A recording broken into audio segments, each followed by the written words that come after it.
हाँ तो बच्चों, हमारे पास में फिजिक्स का एक बहुत प्यारा सा न्यूमेरिकल है। और न्यूमेरिकल ये लिखा हुआ है कि हमारे पास में ये find the number of electron, ठीक है ना, केप्ट ऑन स्पेरिकल कंडक्टर। हमारे पास में कोई स्पेरिकल कंडक्टर है, उस स्पेरिकल कंडक्टर के जो ऊपर है ना, अपने को क्या करना है कि जो इलेक्ट्रॉन है ना, उन इलेक्ट्रॉन की वैल्यू फाइंड करके बतानी है। अच्छा, यहाँ पर हमारे पास में लिखा है उस स्पेरिकल कंडक्टर की जो रेडियस है वह दे रखी है आप लोगों को कितनी, वह अपने को दे रखी है, कितनी दे रखी है बच्चों, 0.1 मीटर दे रखी है। प्रोड्यूस इलेक्ट्रिक फील्ड, और वह जो इलेक्ट्रिक फील्ड है उसके ऊपर वह कितना है हमारे पास में 0.036 न्यूटन अपॉन कूलम में। देखो, मैं स्पेरिकल कंडक्टर की, आप लोगों को पता है कि आप लोगों ने ना गाउस का नियम पढ़ा होगा, गाउस लॉ। उसके अंदर स्पेरिकल कंडक्टर की है ना तीन कंडीशन आई थी, ठीक है ना। तीन कंडीशन में आप लोगों ने इलेक्ट्रिक फील्ड की वैल्यू निकाली थी, तो मैं आप लोगों को फटाफट रिवाइज करवा देता हूँ कि हमारे पास में एक ये स्पेरिकल कंडक्टर है, ठीक है ना। तो इसमें आप लोगों ने एक तो इसके आउटसाइड पे इलेक्ट्रिक फील्ड की वैल्यू निकाली थी, ठीक है ना। एक आप लोगों ने इसकी सरफेस पे निकाली थी, ठीक है ना, और एक आपने इसके अंदर निकाली थी इलेक्ट्रिक फील्ड की वैल्यू। जब आप लोगों ने इसी स्पेरिकल चार्ज कहाँ पे था, चार्ज इसकी सरफेस पे था, यहाँ पे इस तरीके से, ठीक है ना बच्चों। तो जब तुम लोगों ने इस स्पेरिकल कंडक्टर की वजह से इसके आउटसाइड पे कोई यहाँ पे एक पॉइंट था, इस वाले पॉइंट पे ई आउट निकाला था, तो वो अपने को मिला था कितना, ए क्यू अपॉन में स्मॉल आर स्क्वायर, ये मिला था। फिर आप लोगों ने यही वाला पॉइंट जो पी था या ये आउटर पॉइंट था, इस आउटर पॉइंट को जब अपन इसकी सरफेस पे लेके जाते हैं यानी कि यहाँ पे, तो इसकी सरफेस पे जो इलेक्ट्रिक फील्ड था ई एस, वो कितना था, ए क्यू अपॉन में कैपिटल आर स्क्वायर था। और उसके बाद में अगर अपन यहीं पे ई इन निकालेंगे तो ई इन की वैल्यू अपने को कितनी मिली थी, जीरो मिली थी, ठीक है ना। तो ये हमारे पास में गाउस नेम का जो एप्लीकेशन है उसका उससे रिलेटेड है स्पेरिकल सरफेस। तो अब अपन क्या करते हैं कि ये जो न्यूमेरिकल है, ये न्यूमेरिकल इसी वाले इसी वाले डायग्राम के ऊपर बेस्ड है, या इसी वाले एप्लीकेशन के ऊपर बेस्ड है। तो चलिए इसको सोल्व आउट करते हैं। तो ये हमारे पास में जो दे रखा है वो बनाते हैं। एक तो जब भी आप लोग है ना फिजिक्स के न्यूमेरिकल सोल्व आउट करते हो, तो इस बात को जरूर ध्यान रखिए कि डायग्राम बना लीजिए। डायग्राम बनाने से क्या होता है बच्चों की, जो सवाल होता है न्यूमेरिकल, वो लगभग यूँ मान के चलो कि 40% 30% तो वैसे ही सोल्व आउट हो जाता है, ठीक है ना।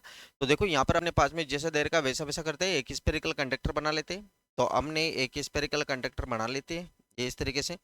स्पेरिकल कंडक्टर जो इसकी रेडियस है, यानी कि ये वाली रेडियस इसकी, यानी कि कैपिटल आर की वैल्यू दे रखी है अपने को 0.1 मीटर दे रखी है। इसके ऊपर यानी कि ई एस जो है, यानी कि यहाँ पे इसकी सरफेस पे जो इलेक्ट्रिक फील्ड है, यहाँ पे सरफेस पे ई एस इक्वल टू वह दे रखा है आप लोगों को 0.036 न्यूटन अपॉन कूलम, ठीक है ना। हमसे पूछा है कि इसके ऊपर जो नंबर ऑफ इलेक्ट्रॉन है, यानी कि एन की वैल्यू अपने को फाइंड करनी है, ठीक है ना। अब ई एस की का फॉर्मूला आप लोगों को सबको पता है, अभी मैंने बताया था कि ई एस इक्वल टू जो होता है वो क्या होता है, के क्यू अपॉन में कैपिटल आर स्क्वायर होता है, ठीक है ना।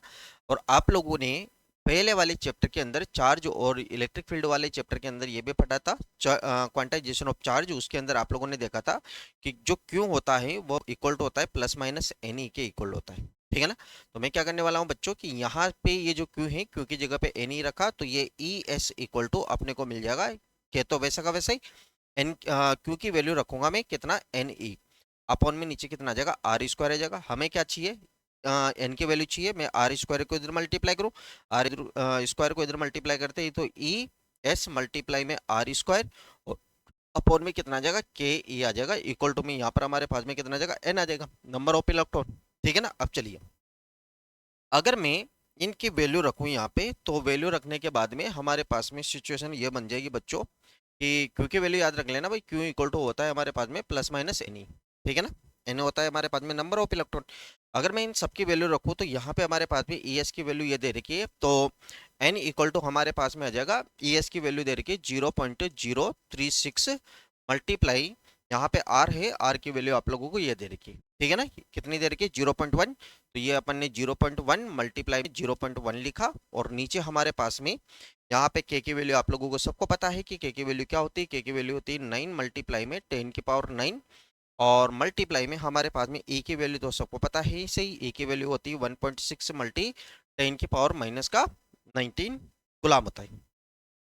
अब मैं यहाँ पे एक काम करता हूँ बच्चों, देखो पॉइंट के बाद में 1 2 3 और 1 4 5, तो यहाँ से सारे पॉइंट हटाएंगे अपन, तो इस तरीके से नीचे आ जाएगा 10 की पावर कितना 5, ठीक है ना, इस तरीके से लिखा अपन ने। फिर उसके बाद में अगर अपन यहाँ पे बात करें तो ये अगर यहाँ पे ये इसको भी हटाएंगे तो ऊपर की साइड पे चला जाएगा 10, ठीक है ना। तो यहाँ पर हमारे पास में इसको सिंप्लीफाई करेंगे तो अपने को मिल जाएगा 9 के पहाड़े से आप इसको काट दीजिए कितनी बार, 4 बार कटेगा। 4 के पहाड़े से आप इसको काट दीजिए कितनी बार कटेगा, ये 4 बार कट जाएगा, ठीक है ना। ऊपर तो केवल हमारे पास में यहाँ पर 10 बचा हुआ है, तो ये अपन यहाँ पे 10 लिख देते हैं। नीचे हमारे पास में कितना बचा हुआ है, 4 बचा हुआ है। 10 की पावर हमारे पास में 9, तो यहाँ पे 5 यहाँ पे 14 हो जाएगा। और ये यहाँ पे हमारे पास में 10 की पावर कितना है, माइनस का 19 है।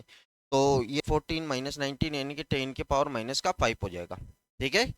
और जब ये नीचे से ऊपर जाएगा तो n इक्वल टू हमारे पास में आ जाएगा कितना, 10, और मल्टीप्लाई ये ऊपर जाते हमारे पास में हो जाएगा 10 की पावर कितना 5 हो जाएगा, ठीक है ना। नीचे कितना है ये हो जाएगा।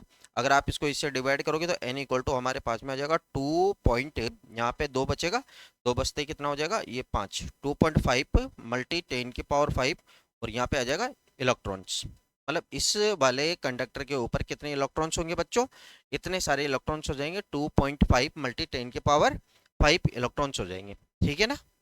Okay, thank you.